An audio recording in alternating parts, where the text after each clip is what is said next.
Les pensées sont libres. Mais avec la digitalisation mondiale, c'est fini. La belle chanson populaire allemande, Les pensées sont libres, qui peut les deviner, est malheureusement devenue une illusion à l'ère de la digitalisation. C'est ce qu'affirme et ce que prouve le docteur Karl Echt, médecin et professeur de neurophysiologie renommé, chercheur en neurosciences et médecin de l'environnement. Le spécialiste, âgé de 96 ans, décrit de façon très claire le fonctionnement technique de la manipulation et du contrôle de l'esprit, notamment par le biais des ondes électromagnétiques. Il nous fait ainsi découvrir les débuts des expériences technologiques sur le contrôle des esprits dans les années 1950 et 1960, qu'il qualifie de vieux jeux dans la perspective d'aujourd'hui. Car jamais auparavant les conditions technologiques d'une dictature totale n'ont été aussi mûres qu'aujourd'hui. Le professeur Echt demande instamment que ce processus inhumain soit arrêté, afin que l'humanité ne se supprime pas elle-même par la digitalisation. Il est grand temps de revenir à la nature divine, si nous ne voulons pas être dépouillés de toute humanité par l'idéologie de la digitalisation et être dégradés en robots humains totalement contrôlés. Regardez maintenant l'interview du professeur Dr Karl Echt, que CLA-TV a réalisé pour vous en décembre 2020.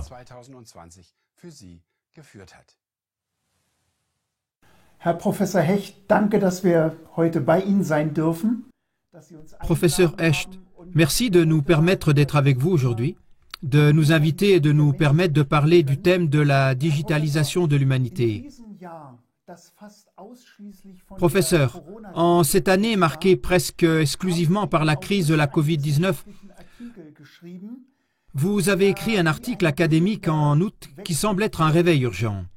Sein Titel, Die Gedanken sind frei, aber mit der globalen Digitalisierung ist es damit... Son titre, Les pensées sont libres, mais avec la digitalisation mondiale, c'est fini.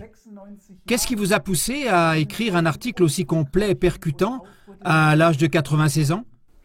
Nun, es ist meine Geflogenheit, dass ich also der Menschheit...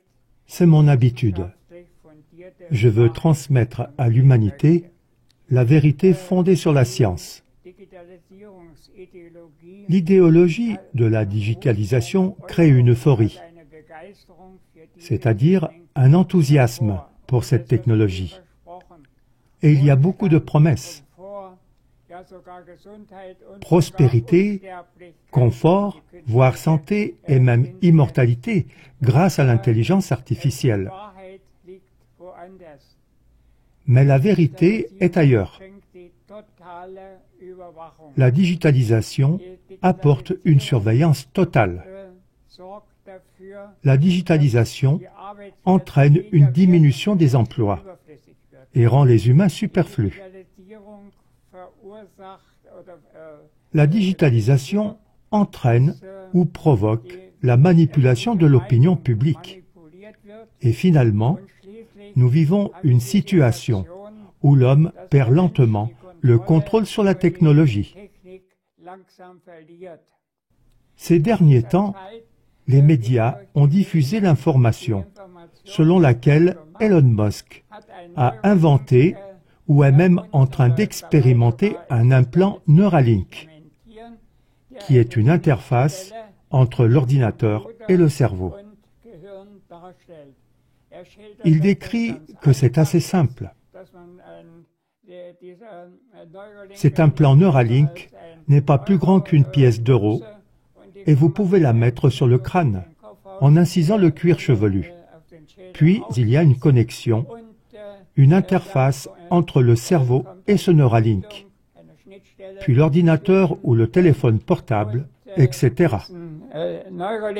und dann den Computer oder den Handy und so weiter zustande.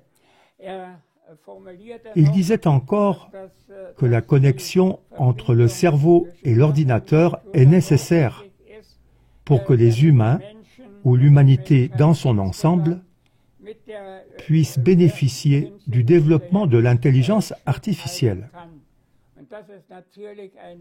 Et c'est bien sûr un message choquant. Et c'est aussi l'une des raisons pour lesquelles j'ai écrit cet article.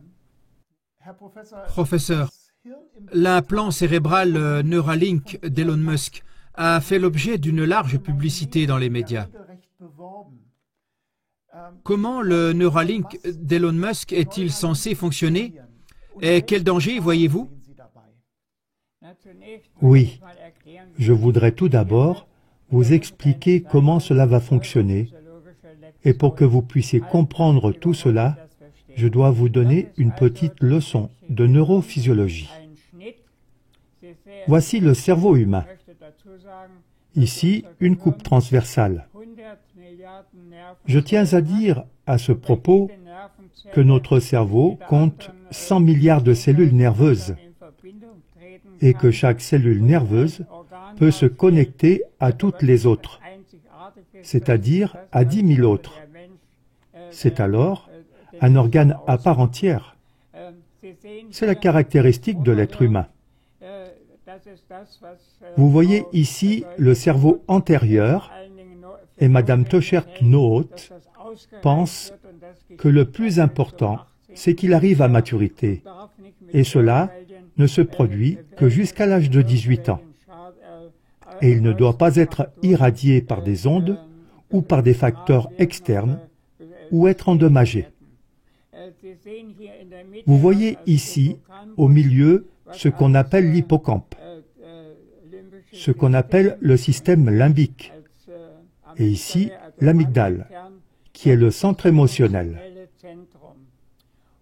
Et dans les années 1940, le neurophysiologiste suisse Walter Rudolf Hess a découvert que s'il insère une électrode très fine et la stimule électriquement, des émotions sont générées dans cette zone.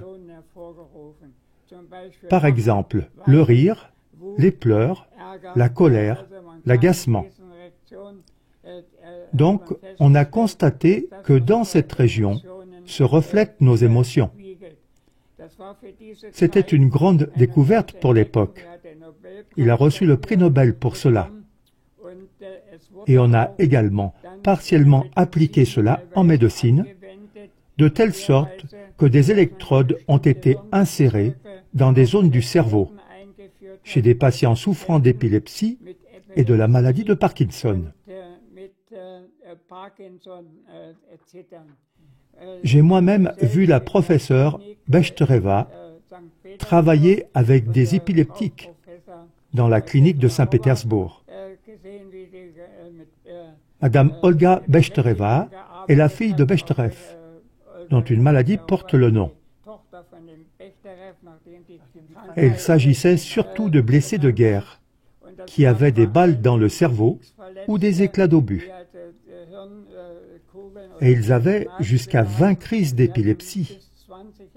Et quand ils ont mis l'appareil dans une certaine région, l'appareil a produit une courte et légère stimulation électrique.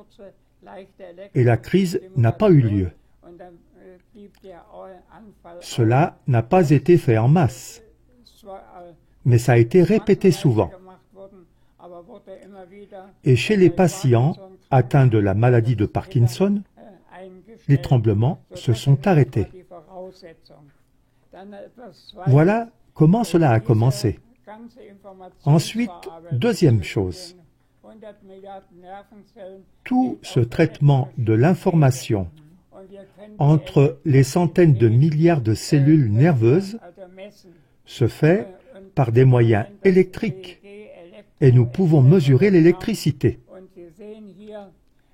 C'est ce qu'on appelle l'EEG, l'électroencéphalogramme. Et vous pouvez voir ici que nous avons des ondes différentes et aussi des fréquences différentes. Par exemple, le rythme alpha de 7 à 12 Hz ou le rythme bêta de 13 Hz et plus, ou ici le rythme θ de 4 à 7 Hz qu'on voit par exemple dans la méditation. Et puis le rythme delta qui est par exemple le rythme du sommeil profond, mais aussi d'autres fonctions. Il est inférieur à 4 Hz. Et sur la base de cette configuration, de cette amplitude et aussi de la fréquence, on peut déterminer certaines fonctions. C'est là le point de départ pour les micro-ondes. Les ondes radio qui sont introduites dans le cerveau.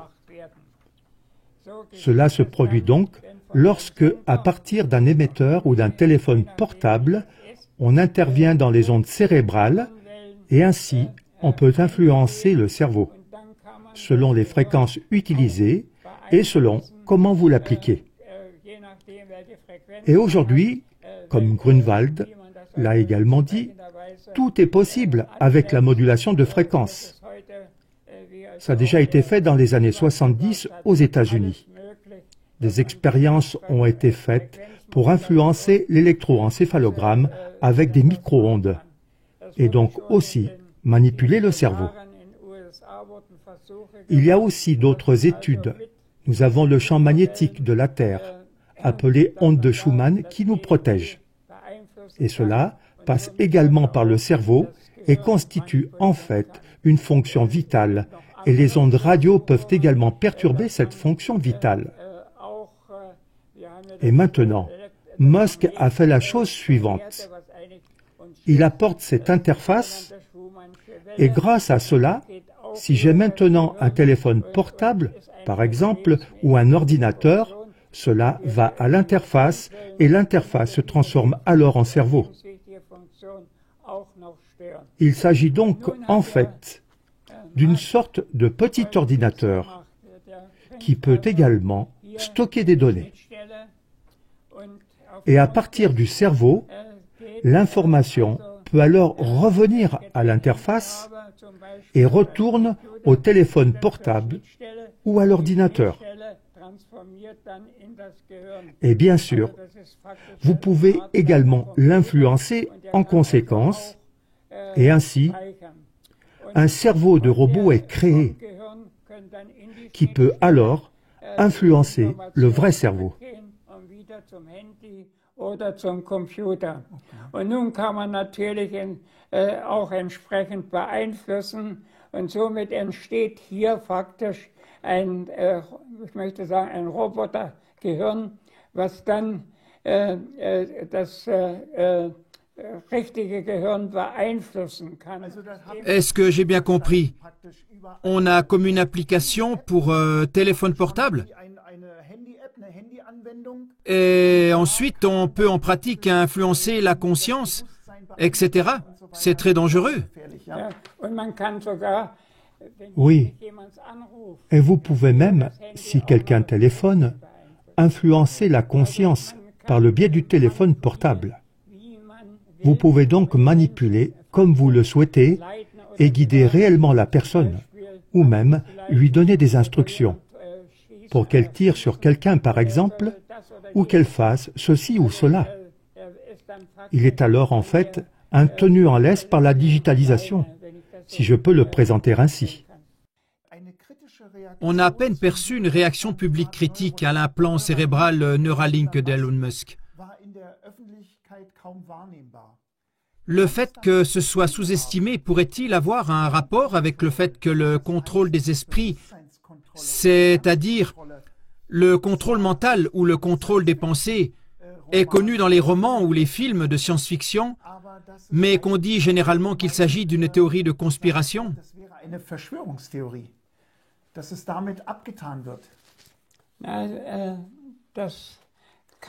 C'est possible. Mais un scientifique américain, dont je viens d'oublier le nom, a dit un jour qu'on ne peut garder que les petits secrets. Les grands secrets sont gardés secrets par l'incrédulité du peuple. Et c'est précisément cela. Le peuple croit plus aux mensonges qu'à la vérité et à la science. Il existe des enquêtes à ce sujet.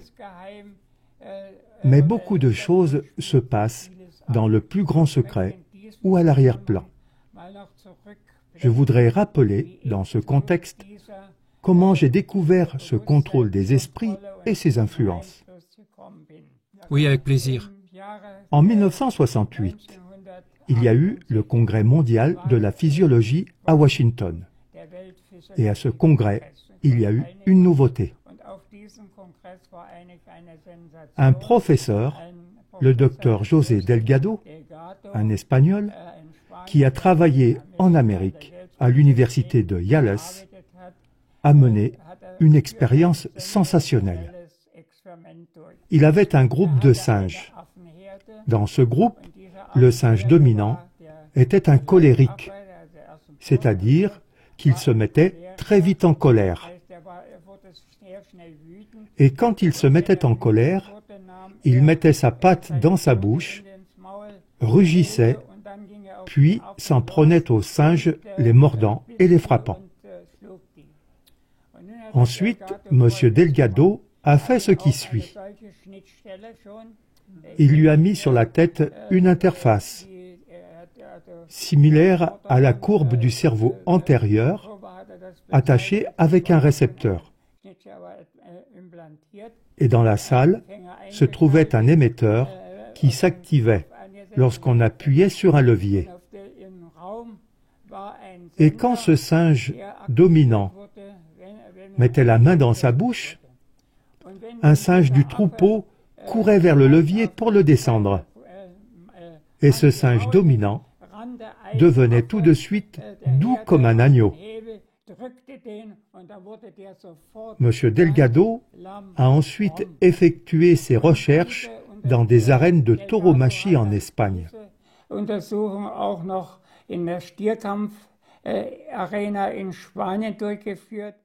Il a également mis cette interface sur les taureaux qu'on avait rendus colériques. Et lorsqu'il appuyait sur le bouton, le taureau était complètement calme et n'était plus agressif. C'est-à-dire qu'à l'aide de cette technique, il était possible, par exemple, de rendre les personnes agressives complètement paisibles.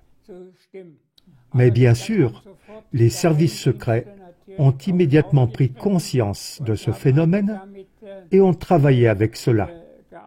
Et M. Delgado a ensuite approfondi le tout.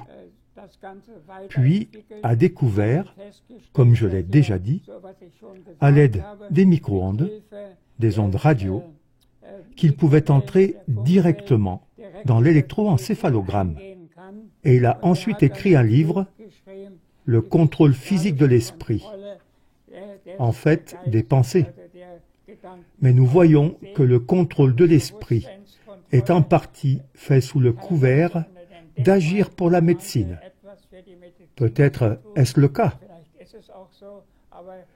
Il est toujours difficile dans ce domaine de séparer le bon et le mauvais. Et puis, je voudrais parler d'un événement qui m'a également étonné. À l'université de Tübingen, une étude est en cours intitulée « L'interface pour améliorer l'enseignement ».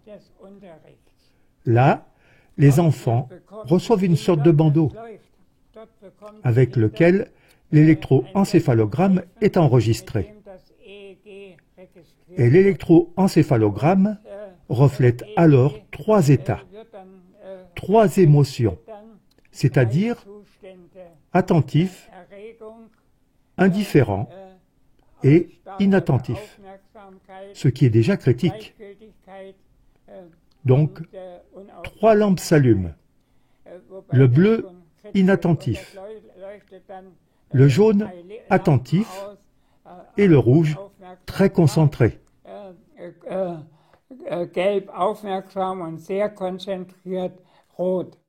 Comme un feu tricolore sur le front que l'enseignant est... Oui. Et pas seulement cela. L'institutrice a comme un ordinateur ou un téléphone portable, où elle voit chaque élève par onde radio. Ah, là ça s'allume en rouge. Là, ça s'allume en bleu, etc. Et elle peut ainsi contrôler. Ça va même plus loin. Une moyenne est calculée et elle voit quels élèves sont inattentifs et quels élèves sont attentifs et concentrés. Et je trouve que c'est une intrusion terrible dans le cerveau de l'enfant. Mais cette étude est soutenue par la ministre de l'Éducation du Bade-Württemberg et présentée comme un progrès dans l'enseignement. Mais prenons un peu de temps pour approfondir ce sujet, car il est aussi question de la 5G. Son extension progresse de plus en plus. Et Elon Musk a également prévu de mettre en orbite autour du globe des satellites qui sont aussi équipés de rayonnement 5G. Cela signifierait donc qu'il peut pratiquement contrôler le monde entier si les gens sont prêts à faire installer l'un de ces dispositifs. Mais c'est surtout avec la 5G. Exactement. Que ce soit avec la 5G ou avec le Wi-Fi, cela peut être fait avec n'importe quel... Mais la 5G, c'est surtout la mise en réseau du monde entier. Et avec ça, on peut influencer tout le monde. Et je reviens encore une fois sur le Neuralink de Musk. C'est exactement avec ça qu'on peut contrôler chaque personne à tout moment. On peut la tuer et on peut faire toutes sortes de choses. Dans votre article, vous mentionnez également une série de brevets pour le contrôle de l'esprit et de la pensée qui peuvent être utilisés ou ont été utilisés depuis longtemps à des fins militaires et aussi pour les services secrets. Pouvez-vous nous expliquer le fonctionnement de cette technique à l'aide d'un exemple? Oui. Ici, j'ai un brevet allemand de 2002. C'est de la transmission de pensée. Et les domaines d'application sont, par exemple, les suivants. Pouvoir communiquer avec les pensées, mais aussi pouvoir transmettre des informations discrètement. En outre, on dit qu'on peut écouter les criminels avec cette application, ce qui permet de savoir quelles sont leurs pensées. Ou, à l'aide de ces micro-ondes, on peut stabiliser les pensées. Si quelqu'un est en négociation et a besoin de soutien, on peut le soutenir. Et puis, vous avez la possibilité d'influencer le métabolisme du cerveau et tout le reste à l'aide de ces pensées. Et ça fonctionne dans la gamme des gigahertz. On ne précise pas ici d'intensité de champ. Mais je sais que la fonction cérébrale réagit à un champ, le champ magnétique, de 0,3 picowatts par centimètre carré.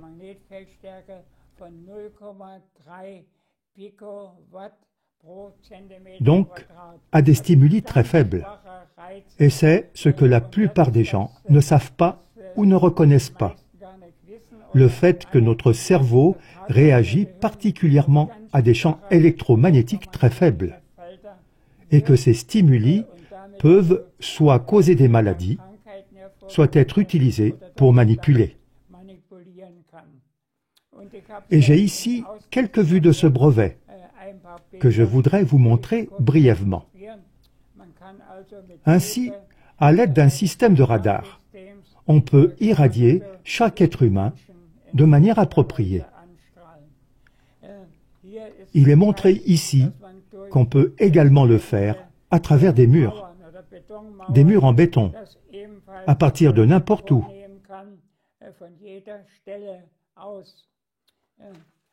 Ici, prochain exemple, à l'intérieur d'une maison.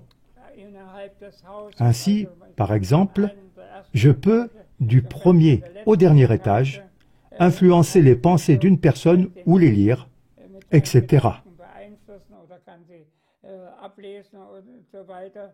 Au moyen d'un canon à ondes ou d'une antenne ou... Et c'est possible. Même s'il y a une quelconque protection, les ondes peuvent passer à travers. Et enfin, encore, une très mauvaise chose. Depuis un avion ou un drone, je peux aussi influencer avec cette technique et ensuite causer des dégâts ou donner des ordres, etc.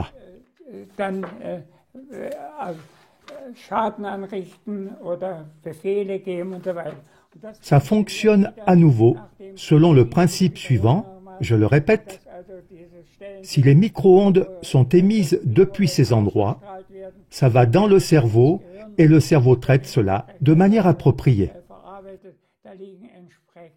Il existe des preuves à cela. Et il s'agit d'un brevet allemand. C'est pourquoi je tiens à le dire. En Amérique, il y en a encore beaucoup plus. J'ai trouvé dans un livre 27 sources de brevets qui vont dans le même sens d'une influence sur les émotions. Ainsi, par exemple, vous pouvez influencer l'être humain, comme José Delgado a influencé les singes, comme il a influencé le singe dominant. Par ces méthodes, on peut aussi provoquer l'agressivité. Tout est donc possible. Cela signifie donc que nous avons affaire ici à une technologie qui déshumanise l'homme concrètement. L'homme est transformé en machine contrôlable, en robot. C'est exactement ce que Grunwald a dit. Nous sommes en train de nous digitaliser et la société technologique qui se développe ne fera aucun bien à l'humanité. C'est aussi la raison pour laquelle j'ai écrit cet article. Nous devons faire bouger les choses. Nous devons réduire l'enthousiasme pour la digitalisation et revenir à la nature. Pensez-vous donc qu'il soit possible à notre époque que les micro-ondes générées techniquement puissent fonctionner non seulement pour contrôler les esprits, mais aussi comme une arme pour chasser ou éliminer pratiquement les masses indésirables? Et puis, comment peut-on tout d'abord se défendre contre ces armes ou contre tout cela en tant que citoyen ordinaire? Oui, se protéger. Oui, eh bien, je dirais presque que l'arme à micro-ondes est vieux jeu. Paul Broder, un Américain, a écrit un livre. Il est sorti en 1980, Le danger dissimulé. Et avec ce livre, il a tout décrit, les effets néfastes des micro-ondes, en 1980. Et il a également fait état des armes qui sont développées aux États-Unis, par exemple. À l'époque, c'était encore les micro-ondes qui étaient liées à la chaleur. Je dois dire qu'on fait une distinction entre les rayonnements ionisants et les rayonnements non ionisants. Et avec les rayonnements non ionisants, on a des effets thermiques et athermiques. En Allemagne, par exemple, la valeur limite est fixée en fonction de la notion thermique, c'est-à-dire qu'elle nous protège juste de ne pas nous faire griller.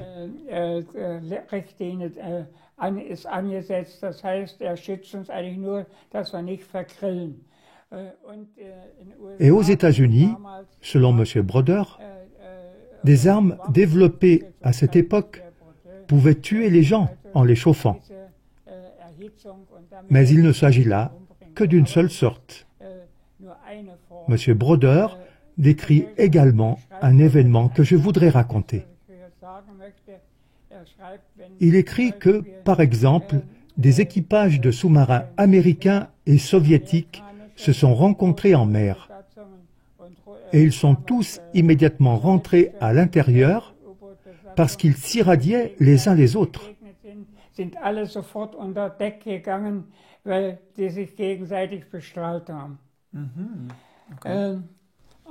Mais il existe des armes psychotropes. Et par exemple, pour que je puisse présenter beaucoup de rapports, voici un rapport du Conseil scientifique consultatif de l'armée de l'air américaine. il y est dit qu'à l'aide des champs électromagnétiques, on peut influencer les gens à la manière d'un psychotrope. On peut ainsi les faire dormir, par exemple. On peut provoquer des hallucinations. Ils peuvent provoquer de la peur, de l'agressivité ou même des troubles de mémoire. Tout cela est possible. C'est en train de se passer. Ce qui est possible dans le cadre militaire est également possible pour nous citoyens. Oui. Ou bien ici, le major soviétique Tchernychev. Il a écrit un article en 1997 dans une revue militaire en Russie, où il parle des armes psychotropes. Et il dit que c'est commun. Et il dit qu'il y a des générateurs assez puissants pour influencer le cerveau et le psychisme des êtres humains de manière appropriée.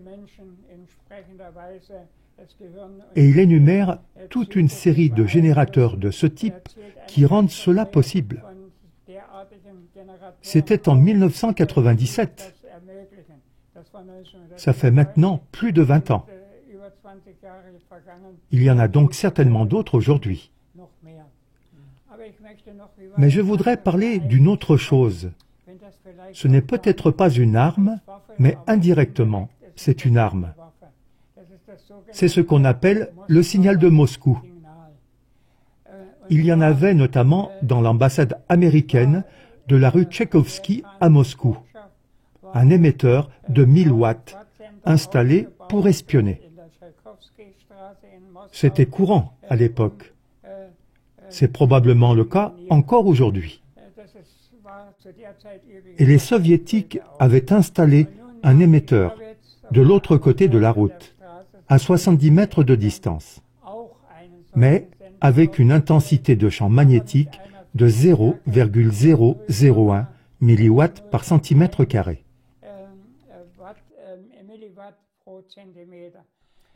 C'est moins que la limite actuelle. Oui, à l'époque, la limite en Amérique et en Europe était de 10 milliwatts par centimètre carré et en Russie, en Union soviétique, mais aussi dans d'autres pays à l'époque du bloc socialiste. Elle était de 0,01 milliwatts par centimètre carré. C'était donc 10 000 fois inférieur à la limite applicable en Europe, aux États-Unis, je dois dire.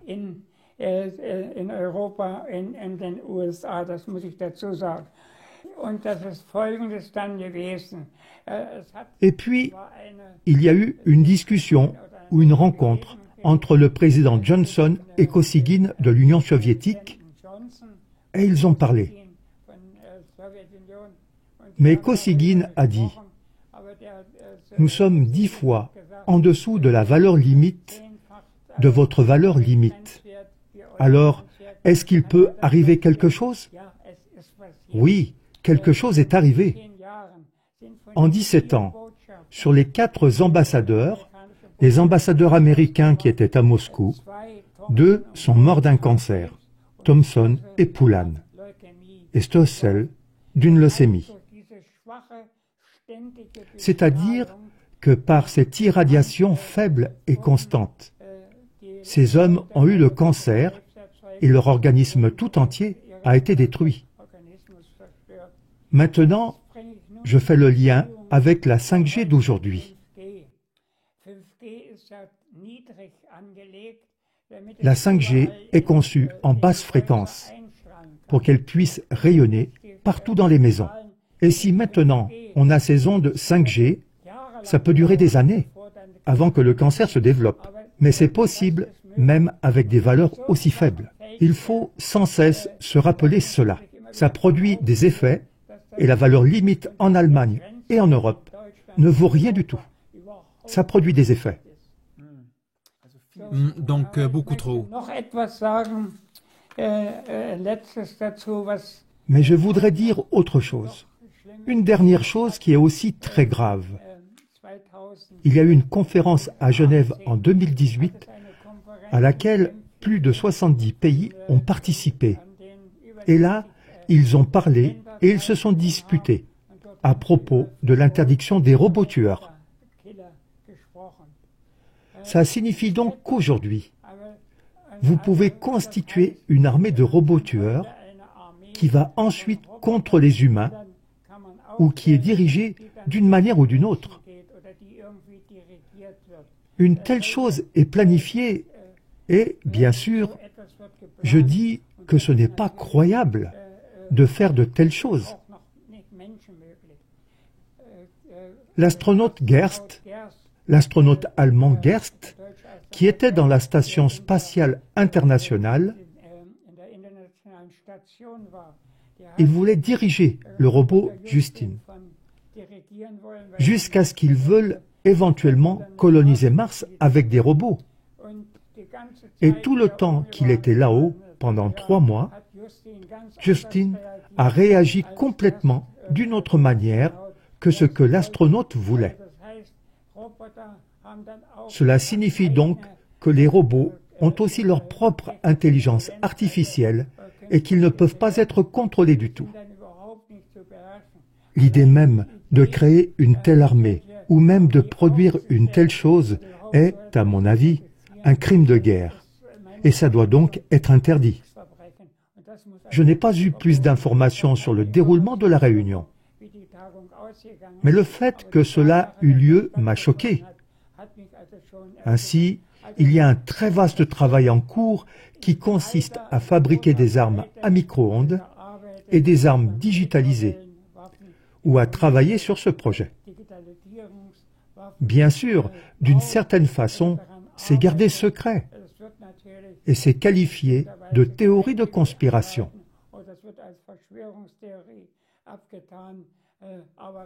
Mais le fait est qu'une telle chose existe et je voudrais protester contre ça en tant que médecin et appeler le gouvernement à interdire de tels projets de recherche et à ne pas dépenser d'argent pour cela.